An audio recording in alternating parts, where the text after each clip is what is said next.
Et nous allons tout de suite proposer notre dossier de l'été avec les moissons françaises de l'année 2023. Oui, elles ont commencé évidemment il y a quelques semaines, mais elles ne sont pas terminées partout. Et cette sacrée mauvaise météo du côté du nord de la France n'arrange pas les moissons. On va en parler de ces moissons avec un spécialiste, Jean-François Loiseau, président intercéréal de la filière Céréales France. Bonjour Monsieur Loiseau. Bonjour. Alors Jean-François, vous êtes vous-même agriculteur, oui. Céréalier ? Oui, je suis agriculteur, je cultive des céréales dans la région centre, à côté de Blois. À côté de Blois. Qu'est-ce que vous cultivez, vous agricultez. Mais Laurent s'est fatigué ce matin, qu'est-ce qu'il m'arrive ? Que cultivez-vous essentiellement ? Alors, du blé tendre, j'allais dire évidemment, parce que c'est la culture majeure. Blé tendre, c'est fait pour faire le pain, bien sûr, en priorité. Du blé dur, c'est du blé qui est utilisé pour faire des pâtes, semoule-pâtes. De l'orge. L'orge de brasserie, comme on dit souvent, et l'orge de brasserie, c'est fait pour faire la préparation de la bière et du whisky. Vous en avez parlé tout à l'heure. Donc, pour faire du whisky, il faut de l'orge de brasserie.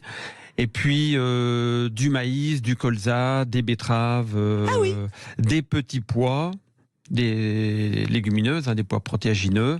Voilà, donc ça fait en fait une diversification assez importante. Ah, c'est important d'ailleurs la diversification. Vous avez toujours été diversifié ou vous avez dû le faire pour des histoires économiques également Alors c'est souvent ce qui a été reproché aux agriculteurs, aux producteurs de céréales, c'est de ne faire que des céréales d'une année sur l'autre et donc d'appauvrir les terres ou d'homogénéiser un peu les cultures. Non, il y a toujours eu des cultures qui en ont précédé d'autres pour des raisons assez simples. En fait, pour avoir un bon blé, il faut avoir l'année d'avant une culture qui soit plutôt pas du blé, alors du colza, des pommes de terre, des betteraves, des petits pois. Et donc vous faites tourner vos parcelles. D'une parcelle à l'autre, d'une année sur l'autre, il y a en fait une rotation, ça s'appelle une rotation, et ça permet finalement aux mauvaises herbes, aux maladies de ne pas s'habituer à la même parcelle. Ou à la même culture d'une année sur l'autre. Et vous avez choisi la céréale et pas l'animal, pourquoi ? Parce que c'est une ferme, je dirais, un peu familiale, historique, et d'une manière générale, il y avait dans la région de l'élevage, il y a à peu près 50 ans, dans les années 60, et puis petit à petit, l'élevage, comme c'était pas forcément de grands élevages, l'élevage a disparu en faveur des céréales. Parce que c'était plus facile de faire des céréales, faut le dire. L'élevage, c'est difficile, c'est très compliqué, il y a beaucoup de contraintes de temps et d'horaire. Et donc, ce sont plutôt des céréales avec de la spécialisation, comme je le disais tout à l'heure, du blé dur ou autre. Alors, on va parler des moissons, parce que j'avais très envie. Moi, j'ai toujours cette image, l'été, depuis que je suis enfant, de voir, selon les régions de France, ces moissonneuses travailler dans les champs de blé ou même traverser la route. Et pour moi, c'est vraiment le symbole de l'été. C'est vraiment le symbole des vacances, même si maintenant, je n'ai plus 2 mois de vacances comme quand j'étais enfant. Plus Non, j'en ai beaucoup moins et ça me va bien parce que je fais des métiers passion. Concrètement, aujourd'hui, on est le 1er août. D'ailleurs, bon 1er août et bon mois d'août à tout le monde. Les moissons sont-elles tout aussi importantes que quand j'étais enfant, c'est-à-dire il y a à peu près 30 ans, un peu plus, ou est-ce que ça a changé ? On en est où ? Non, mais la moisson, c'est toujours un moment extrêmement important, puisqu'en fait, c'est le moment de la récolte, c'est-à-dire que l'agriculteur, il investit en semant, par exemple, du blé au mois d'octobre de l'année précédente, et quand arrive la moisson, c'est le fruit, en fait, qu'il récolte. D'une année de travail, pratiquement. Donc, que ce soit dans les années 30, les années 70 ou les années 2020, comme en ce moment, la moisson, c'est le fruit de la récolte, donc c'est extrêmement important. C'est pour ça que la météo est importante au moment de la moisson. Il faut pas de pluie, pour faire simple. Aïe. De façon à avoir un beau grain sec. Alors jusqu'à maintenant, il n'y avait pas d'eau, parce que les moissons, elles ont quand même commencé assez tôt. En juin, 15-20 juin, il y avait déjà des moissons d'orge, puis de blé dans certaines régions. Mais à ce jour, 1er août, il y a encore des moissons dans le nord de la France. C'est loin d'être terminé, et c'est normal. Ce sont des régions plus tardives qui habituellement récoltent plutôt fin juillet, donc il n'y a pas de problème. Ce n'est pas gravissime. Il ne faut pas qu'il y ait trop d'eau pour qu'il n'y ait pas de nuisance sur la qualité des grains. Mais là, pour le coup, toute la partie nord de la France, que ce soit même au sud de l'Île-de-France, la Normandie, les Hauts-de-France, la Champagne, tout ça, c'est très humide depuis 10 jours, donc ça a complètement ralenti. Il y a un risque. Alors, il y aura des parcelles qui pourraient être un peu abîmées à cause de l'excès de pluie, et puis d'autres pas du tout. Il ne faut surtout pas dramatiser. préciser. D'accord, ok. De toute façon, d'une manière générale, les parcelles sont soit stockées par les agriculteurs dans leurs silos, soit emmenées dans des silos d'une coopérative ou d'un organisme stockeur. Et les parcelles, les lots, comme on dit, sont analysés. D'accord. Donc, faut surtout pas. Je ne le dis pas. Hein, il n'y a pas de risque aujourd'hui. Il y aura de très bons blés récoltés, même la semaine prochaine. Ah, oui, cool. Et de toute façon, jusqu'à maintenant, la récolte est vraiment qualitative. C'est-à-dire mieux que les années précédentes. C'est un peu comme les millésimes de vin. Il y a des années plus Mais c'est fortes. une très bonne comparaison. Dans le vin, il n'y a jamais de mauvaise année. Il y a des années différentes. Oui, j'adore. Je suis d'accord. Eh bien, en moisson, c'est pareil, parce que suivant les régions, il peut y avoir des qualités différentes. Donc, ce qui fait un peu la richesse de la France, c'est qu'il y a pas mal de micro-territoires. Alors c'est vrai que le grand territoire céréalier, il est plutôt, c'est 150 à 200 km autour de Paris. La Normandie, la Beauce, la Champagne, un peu sur la Bourgogne légèrement, et puis évidemment le nord de la France. Combien de tonnes à peu près par an là? Alors ça dépend. Le blé tendre, celui qui permet de faire le pain. Celui qui permet de faire des pains, de la pâte à tarte, des crêpes. Il n'y a pas que le sarrasin. On vous adore. Vous savez que j'aime les agriculteurs, mais passionnément, mais vraiment. C'est bien, faut le dire. Mais oui, il faut le dire parce que non, mais ceux qui vous aiment pas, c'est qu'ils connaissent pas et que s'ils veulent manger que des pilules, ça sera leur problème. Voilà. Mais vous nourrissez la population partout dans le monde, et pas que les agriculteurs français, mais particulièrement les agriculteurs français que j'aime profondément et que je vous appelle à nous rejoindre au 0826 300 300 pour nous parler de votre réalité. Là, on est plutôt sur le côté céréalier. Alors le blé tendre, c'est cette année, ça va être autour de 35 millions de tonnes. Une année normale, c'est ça, c'est 35. Tout pour la France ou vous exportez? Ça, c'est la production. Ce que les agriculteurs produisent. Vous avez à peu près 5 millions d'hectares qui sont semés en blé au mois d'octobre. Et vous avez, parce que le rendement, il va être autour de 7 tonnes et demie, 7 tonnes,2 à l'hectare, suivant les années. Vous avez entre 33, 34 et quelquefois 40 millions de tonnes produits tous les ans. Cette année, ça va être autour de 35, 36 millions de tonnes. D'accord.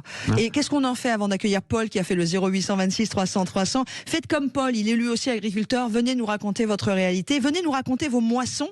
Comment ça se passe, puisqu'on parle de moissons dans notre rendez-vous. Alors, la moitié du blé produit en France est utilisé par des clients français. D'accord. Les meuniers, Erta, la boulangerie, Erta vert. Les meuniers pour la boulangerie, la fabrication d'aliments pour les animaux, les volailles, les bovins, les porcs. Un secteur que l'on connaît moins qui s'appelle l'amidonnerie, c'est-à-dire qu'en fait, avec du blé, vous pouvez fabriquer des cartons, des plastiques, des sacs, de la pâte dentifrice. On prend ça où? C'est le fruit ou c'est la tige? Dans le grain de blé. Non, c'est dans le grain. Toujours dans le grain. D'accord. Dans le grain, vous avez ce qui s'appelle de la protéine. C'est ce qui sert à faire un petit peu la qualité du pain, sa force boulangère. Pour avoir du bon pain, il faut de la protéine. Et puis vous avez à côté de la protéine, la protéine c'est 10, 12, 15, 13% suivant les années.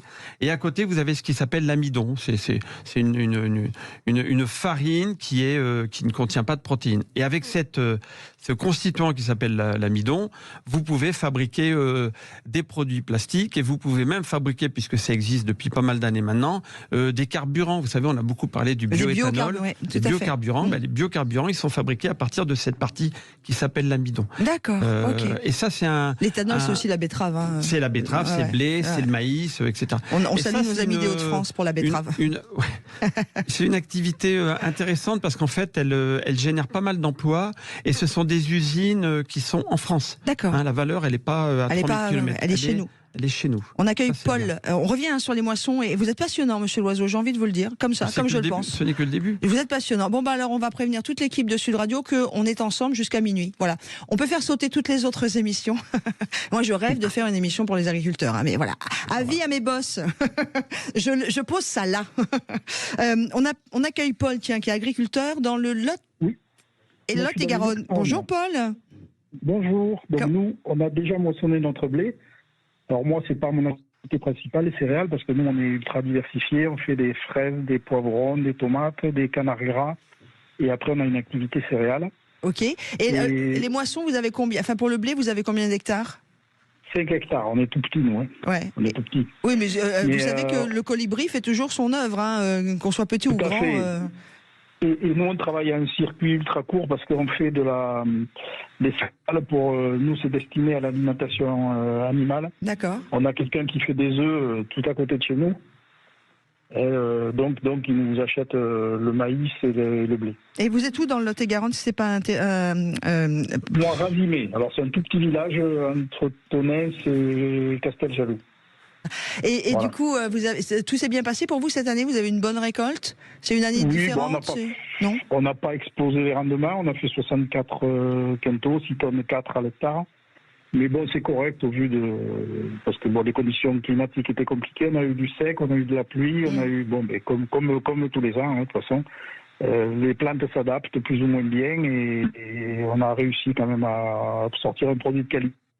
Et on a récolté la paille aussi qui va aller pour un élevage de canards.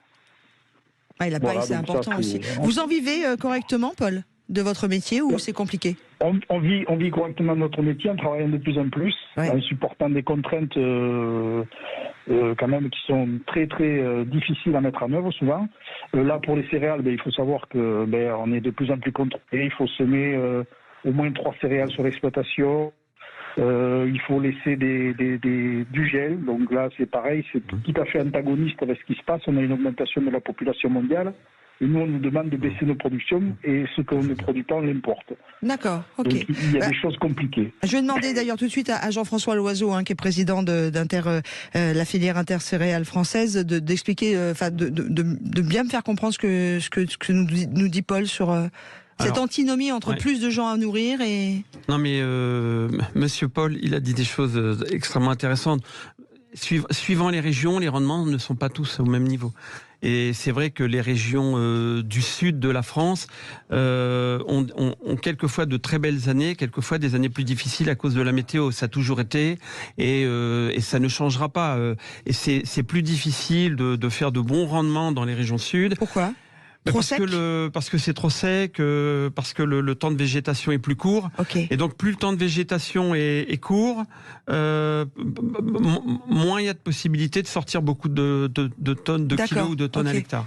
Et donc il a raison de diversifier. Quelquefois c'est compliqué de diversifier, mais c'est plutôt bien en général parce que ça permet d'augmenter un peu le résultat ou le revenu d'une manière générale. Et ce qu'il disait, c'est que il faut diversifier en semant plusieurs céréales ou plusieurs cultures, c'est ce que je vous expliquais pour ma ferme, mais que c'est dingue parce qu'on s'en souvient pas, mais nous étions tous très jeunes, mais en 1992, ça date pas, c'est pas hier, l'Union européenne a imposé aux agriculteurs de ne pas semer une partie de leur exploitation agricole.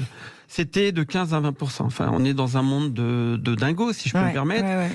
Et aujourd'hui, et ce monsieur a complètement raison, au moment où il y a des tensions alimentaires dans le monde, la guerre en Ukraine, et je pense qu'on en parlera, on demande encore à des producteurs européens et français de consacrer une partie de leur exploitation agricole à la non-culture.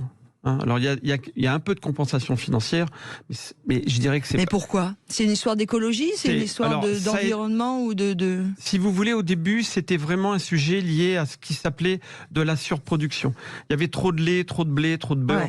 Ce qui était vrai ou pas ? Alors ça a été un peu vrai, mais en fait c'était vrai, mais en même temps il y avait pas d'ambition stratégique de la part de l'Union européenne. D'accord. Parce que moi je pense que l'Union européenne, et franchement sur le sujet pour Ukraine, on devrait vraiment en parler.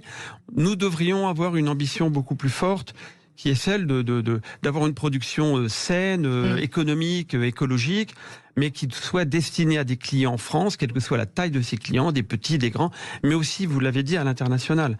À 3 heures d'avion de Paris, il y a des gens qui n'ont pas de terre et qui ont besoin de se nourrir. Et quand je vois, moi, les conflits qu'il y a en Afrique en ce moment, le rôle de la France, il est majeur. Donc, effectivement, il y a eu de la surproduction.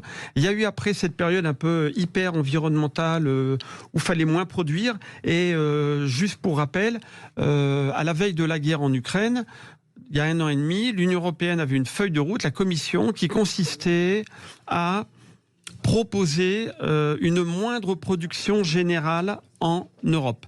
C'est-à-dire qu'en fait, la Commission disait aux dirigeants de tous les pays d'Europe, eh bien, mettez en place des feuilles de route pour moins produire parce que l'Europe n'a pas besoin de produire.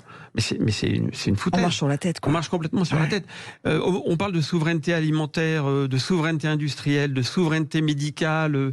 Il faut que la France et l'Europe développent des vrais schémas stratégiques de développement de la culture et de l'agroalimentaire. Mais quel poids vous avez, vous? Parce que vous êtes quand même la filière intercéréale avec toutes les associations.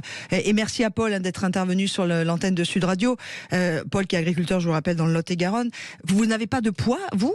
Mais le poids, il est relatif. Le poids de l'agriculture, il était important dans les années 60. Il y avait beaucoup d'agriculteurs et en gros, la France et l'Europe,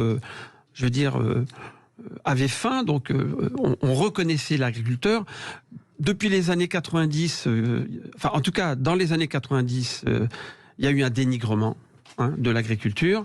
Et aujourd'hui, on se rend compte que finalement, on a besoin d'agriculture parce qu'il faut de la production, parce qu'il y a la guerre, il y a ceci, cela. Donc notre poids, il est relatif. C'est pour ça que nous nous sommes regroupés dans cette association pour les céréales. Et il y en a d'autres pour d'autres plantes, des légumes, la vigne, l'élevage ou autre. Et nous avons besoin, mais le gouvernement français, franchement, il nous entend et il sait ce que nous faisons aujourd'hui.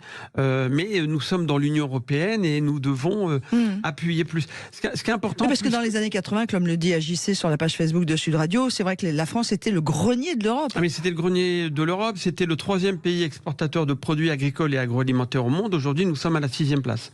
Donc ça veut dire que depuis le début des années 2000, nous avons décroché de 3 à 4 places. Donc il faut se poser les bonnes questions.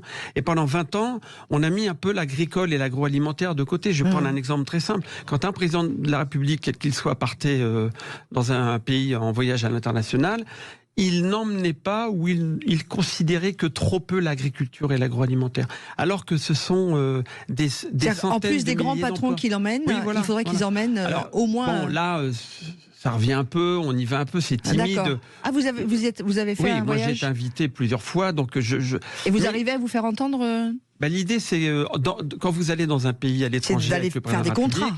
C'est que vous allez déjà faire des contacts avant de faire des contrats. Okay. Et puis ça permet en même temps, parce qu'il y a quelquefois quelques heures de vol, de parler avec le président, les conseillers du président, les ministres, pour qu'ils sentent que l'agriculture et l'agroalimentaire, ça pèse. Et les céréales, entre autres, mais pas que, c'est stratégique. C'est ce qui fait aujourd'hui la valeur économique de la balance commerciale. Autant en France, d'ailleurs, ça pèse que pour l'étranger. Revenons sur l'Ukraine, vous vouliez en parler. On va en parler, Jean-François Loiseau, vous qui êtes président intercéréales filière Céréales France. C'est évident que là, ce qui se passe en Ukraine, là aussi pour le blé, enfin pour les céréales françaises, on a un vrai souci parce que tout venait de là-bas. Enfin beaucoup, pas tout, mais c'était quand même un sacré fournisseur. Exactement. Bon, et puis là, vu ce qui vient de se passer la semaine dernière, c'est encore pire. Oui, exactement. Bon, le blé, c'est emblématique. Bien sûr qu'on peut se nourrir avec plein d'autres produits, mais le blé, c'est très symbolique. Le pain, c'est emblématique dans tous les pays du monde. Il n'y a pas un pays au monde où on ne consomme pas de blé. En tout cas, de produits dérivés du blé. Donc la France est un grand pays agricole producteur de blé, l'Union européenne aussi, mais dans l'Union européenne, ce sont plutôt l'Allemagne et la France. Après, vous avez des grandes zones comme la Chine, l'Inde, l'Australie, le Canada, les États-Unis. Et puis, depuis 20 ans, vous avez ce qu'on appelle un peu les pays autour de la mer Noire, que sont l'Ukraine, la Russie et le Kazakhstan. Et dans ces 3 pays, l'Ukraine a une place particulière parce qu'en fait, c'est un pays qui est quasiment aussi grand que la France, mais où l'agriculture s'est extraordinairement développée, un peu comme en Russie. Donc il y a des terres de très bonne qualité, il fait très chaud, très froid, mais ça leur permet quand même de produire beaucoup de blé. Et là, la particularité de la Russie et de l'Ukraine, c'est d'exporter énormément. C'est de vendre beaucoup de blé en dehors du pays. C'est-à-dire qu'en fait, l'Ukraine ne transforme pas, il n'y a pas d'usine en Ukraine. Comme en Russie, il y en a très peu. Et donc ils vendent du blé beaucoup à l'extérieur. Donc à la veille de la guerre, l'Ukraine fournissait plein de pays. Je vais prendre 2 exemples emblématiques. Des pays très proches de la France, la Tunisie et le Liban. On peut dire, il n'y a pas plus proche culturellement que la France. Eh bien, ces pays-là n'achetaient pas 1 kilo à la France. Très peu. Alors ils en ont acheté et puis ils nous ont dit au revoir. Voilà. Ils ont besoin de nous, mais quand le blé est 50 centimes de moins en Ukraine, ils vont acheter du blé ukrainien. Mais là ils peuvent plus là. Et puis le lendemain de la guerre, ils nous ont appelés. Et quand je dis ils nous ont appelés, ils nous ont vraiment appelés. Vous, moi, personnellement, voilà, vous, Monsieur pour Loiseau, qu'on puisse intervenir et de façon à leur fournir du blé. Mais on peut pas comme ça en claquant des doigts produire ce que l'Ukraine ne peut plus cultiver. C'est quoi la solution à cause de la guerre ? Alors une des solutions, c'est bien entendu d'installer un schéma long terme pour que l'Europe et particulièrement la France produisent plus et mieux, c'est-à-dire plus de blé avec moins d'intrants chimiques. Et nous pouvons le faire. Ça ne veut pas dire qu'il faut tout arrêter la chimie. C'est comme pour la santé humaine. La deuxième solution, c'est d'avoir un petit peu de la contractualisation avec ces pays-là. Ouais, des contrats, ils sont des trop vrais opportunistes, contrats. si vous voulez. Le jour où ils vont prendre un peu de bonne santé, ils vont retourner. Ils vont se barrer. Et donc, faut qu'on ait des relations fortes. Et les relations, elles doivent pas être que agricoles ou alimentaires. Elles doivent être industrielles, l'enseignement, la pédagogie, l'éducation, etc., etc.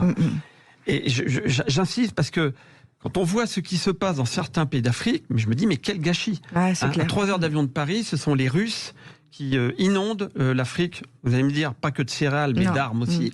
Mais la céréale est une arme douce quand même. Donc il faut l'utiliser parce que les Russes l'utilisent très bien. Jean-François Loiseau était notre invité ce matin, président intercéréales de la filière Céréales France. On pourrait discuter encore pendant des heures et des heures avec vous. Monsieur Loiseau, merci d'être venu et de parler vrai sur Sud Radio comme vous l'avez fait ce matin pour parler. On a pris le sujet des moissons parce qu'on est en plein dedans. Et c'est pas terminé. On rappelle les départements où il en reste encore un peu à faire. Là, un peu Normandie. Au sud de Paris, l'Île-de-France, Normandie et puis les départements du Nord. Mais il va faire beau la semaine prochaine. Je suis pas météorologue, mais moi je vous adore. De toute façon, depuis le début, je vous aime. Et là, vous me dites qu'il va faire beau la semaine prochaine. Parce qu'on n'en peut plus. Il y a tellement de pluie qu'on a des écailles qui poussent, nous. Ça fait du bien, la pluie. Oui, c'est ça vrai. nettoie les trottoirs de Paris. Ouais, alors en même temps, c'est pas des pluies qu'il faut pour les trottoirs de Paris. Ça s'appelle des Karcher. Mais par contre, c'est bon pour la terre. Et effectivement. Merci à vous. Merci. Et une fois de plus, toutes mes amitiés de la part de toute l'équipe de Sud Radio à tous les agriculteurs qui nous nourrissent toute l'année.